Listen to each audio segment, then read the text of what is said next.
What's up guys, it's Ash here with another video, and today we're going to be taking a look at my Steelbook collection.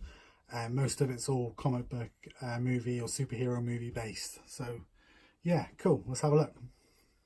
So we'll start off with the DC animated movies, beginning with Justice League A New Frontier. This is the commemorative edition based on the 2004 graphic novel. This does come with the DVD and the Blu-ray and some really nice inside artwork, very reminiscent of the 1940s. And then there's the front, back and spine there as well, with a nice glossy finish. Then we have Justice League Gods and Monsters. This is a really nice Elseworlds story. It's made by Bruce Timm, famous for doing the Batman the Animated Series. And again, this one comes with a DVD and a Blu-ray, and then the inside artwork you've got Superman, Batman and Wonder Woman, and the outside, the front, back and spine, this is more of a matte finish on this one. Then we have Batman Return of the Caped Crusaders. This is obviously very reminiscent of the 60s show, with Adam West and Burt Ward reprising their roles. The nice shot of the Batmobile there on the inside artwork, and the front, back and spine with the famous telephone, glossy finish to this one. And we have the sequel, Batman vs Two-Face. Nice shot of Two-Face there. And the inside artwork, obviously you got the famous kapow with Batman punching Two-Face. And then the front, back and spine. Thought William Shatner did a really good job, funny take on Two-Face. Next up we have Batman Assault on Arkham. Even though this is more of a Suicide Squad movie set in the Arkham video game universe. The inside artwork, you have a really nice shot of the gates of Arkham Asylum. And then the front, back and spine is a matte finish to this one. Then we have Batman Ninja, obviously the Batman anime. I know quite controversial, but some people really enjoyed it, some people not so much. I thought it was okay for what it was. I'm not a huge fan of anime, but really like this artwork on the inside there, Batman looking pretty badass. Then you've got the front, back and spine. Then we have Batman Gotham by Gaslight, based on the graphic novel. I really enjoyed this one. And if you're familiar with the graphic novel but not seen the film, I definitely recommend watching it, because the ending does differ and it really caught me off guard. So it's the front, back and spine. Here we have Batman and Harley Quinn.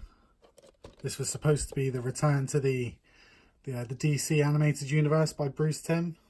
Unfortunately for me, it was just a little bit too cartoony, didn't take the characters seriously enough, but some really nice artwork on the Steelbook either way. Next up we have Batman the Killing Joke, based on the graphic novel by Alan Moore. Or at least the second half of the movie is anyway. The first 20 minutes is like a 20-minute Batgirl add-on, but it's okay. Then we have Batman The Dark Knight Returns. This is the deluxe edition, where it's both movies edited into one. This is based on the graphic novel by Frank Miller, and I thought they did an excellent job at retelling the story. Up next we have Justice League War, and this starts off the DC animated movie universe, sort of semi-based on the New 52. This was inspired by Volume 1 of the New 52 Justice League story arc, with some minor differences. Then we have Son of Batman, which introduces Damian Wayne as Robin in this universe. And on the inside we have some really nice artwork of Deathstroke and Batman. And the front, back and spine. And we have Justice League Throne of Atlantis, inspired by the New 52 graphic novel of the same name. It was nice to see Aquaman actually get some love from DC outside of the comics for a change. Then we have Batman vs Robin, which is partly inspired by the Court of Owls.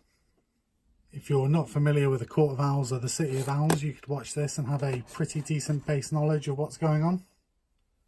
Then we have Justice League Dark, which is obviously inspired by the Justice League Dark run from the New 52.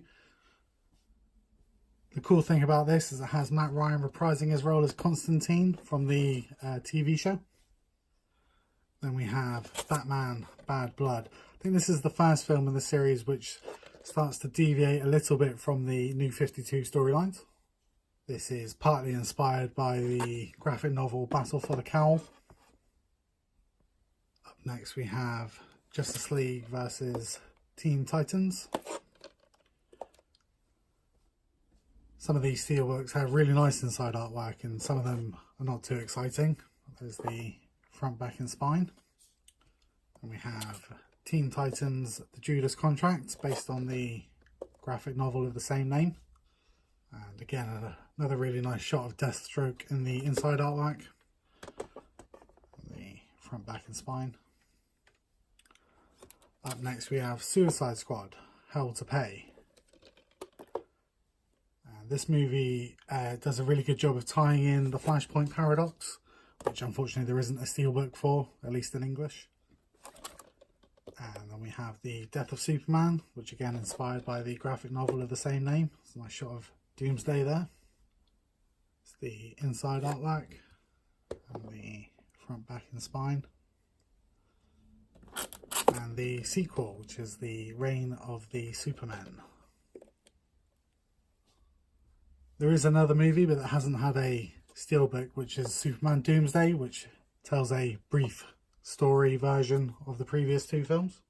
And the last of the DC animated movies is Wonder Woman, the commemorative edition.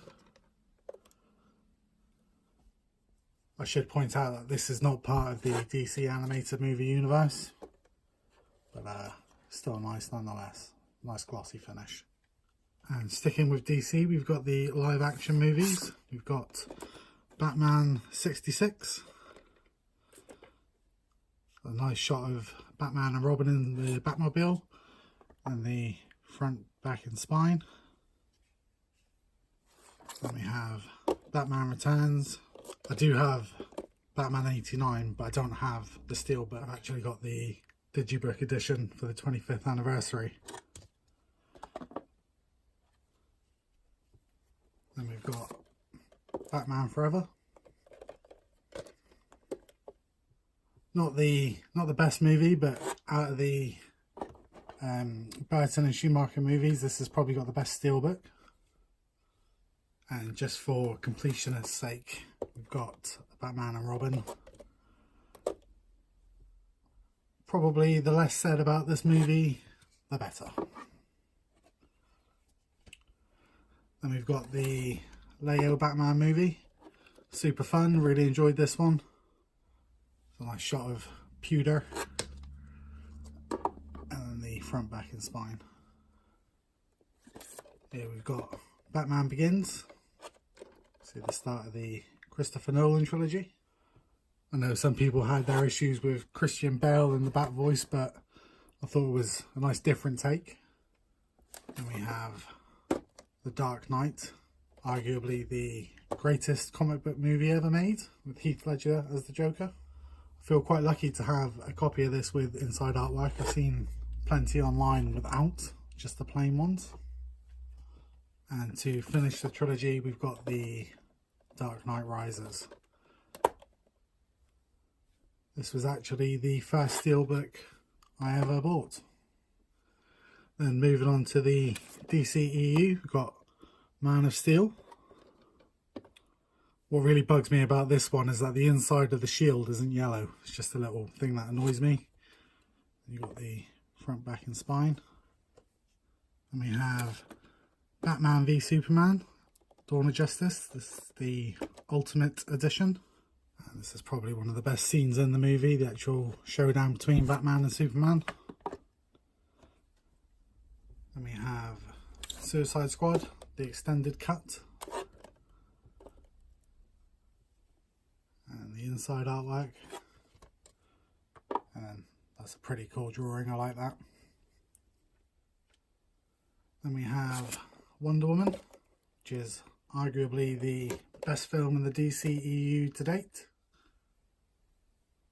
And the inside artwork.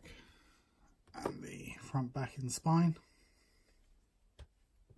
And Justice League. Again, quite controversial. I enjoyed it. The inside and the front, back and spine. I know there's other variants of the DCEU Steelbooks, but I do prefer these hand-drawn sort of comic style variants that are released. Then we have Green Lantern with Ryan Reynolds, obviously not part of the DCEU, but still a nice DC Steelbook. And the inside artwork there with a nice picture of the Green Lantern Corps. And then the front, back and spine. And the last of the DC live action, we have the Zavvi exclusive re-release of Watchmen. This is the director's cut, so nice addition to have. Next we'll move on to the Marvel movies that I have, starting off with X-Men.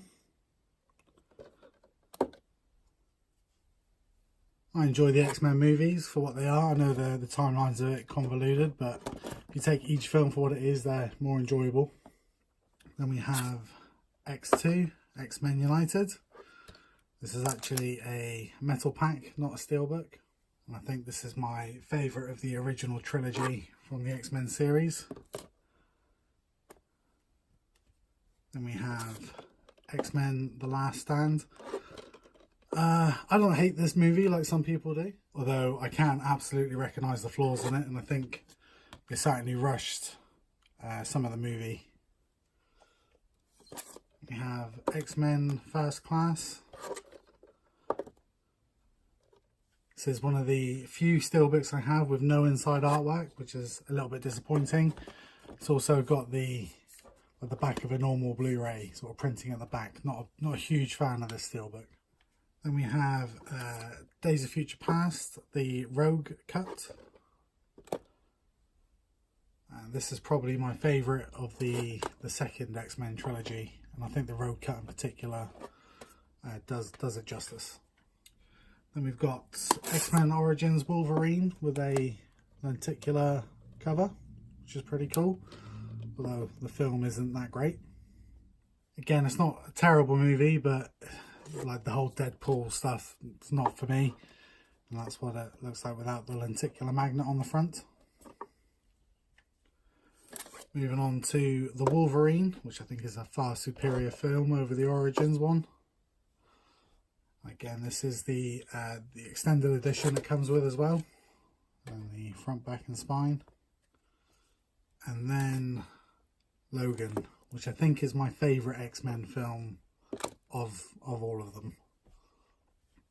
This does actually crack my top 3 superhero movies of all time as well, and I just love this steelbook. The artwork on it's pretty cool. Then we have Deadpool, everybody's favourite Mac with a mouth, and the inside artwork, and then that's pretty cool the way it opens out for the front, back and spine. And the last of the X-Men movies, we have Deadpool 2.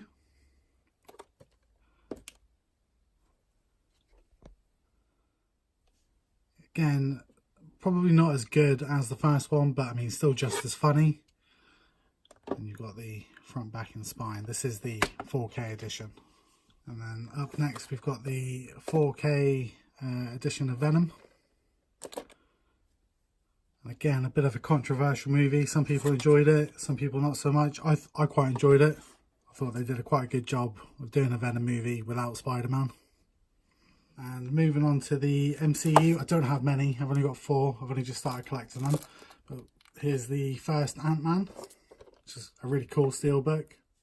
And on the inside there, carrying on the SSD theme. And the front, back and spine. Moving on to Guardians of the Galaxy Volume 2. I think similar to Deadpool, while it was really funny, I just don't think it quite hit the heights of the original. And we have Thor Ragnarok. I think this is my favourite Thor movie. I think this is a great buddy comedy, and some of the dialogue between Thor and Hulk is absolutely hilarious. And the last of my Marvel movies, we have Avengers Infinity War. This is certainly my favourite Avengers movie, maybe one of even my top MCU movies, and I'm super excited for Endgame to be released next month. And the last few I have are more independent comic book movies, or DC and Marvel imprints. I'll start with Dread. This is my favourite non-DC or Marvel comic book movie. And actually I would argue to say that it's in my top 5 comic book movies of all time. If you haven't seen it, I couldn't recommend it highly enough. We have V for Vendetta. It's a really nice steelbook. Some nice inside artwork. And the front, back and spine. And we have Sin City, based on the Frank Miller graphic novel. Nice look at the inside artwork. And the front, back and spine. We have Sin City 2, A Dame to Kill For, again by Frank Miller. A quick look on the inside artwork and the front, back and spine. We have the Green Hornet, which is the Seth Rogen remake. The inside artwork, front, back and spine. And we have Kick-Ass, which is similar to the X-Men First Class steelbook, where it's got all the sort of standard Blu-ray information printed on the outside. Again, not a huge fan of that. And Kick-Ass 2. I don't think the film's as good as the first one, but the steelbook is a better quality steelbook in my opinion. And lastly, we have 8 Mile. I know it's not a superhero or comic book steelbook, but it is the last steelbook I have, so I thought I'd just show it off quick. Unfortunately, no inside artwork, and it is a metal pack rather than a steelbook, but I thought the artwork was quite cool. And yeah, 8 Mile is one of my favourite movies. So, and that's it. Thanks for watching. Sorry it's a bit of a lengthy video, but I wanted to get them all in one. Yeah, any recommendations for steelbooks I should get? See you next time. Peace.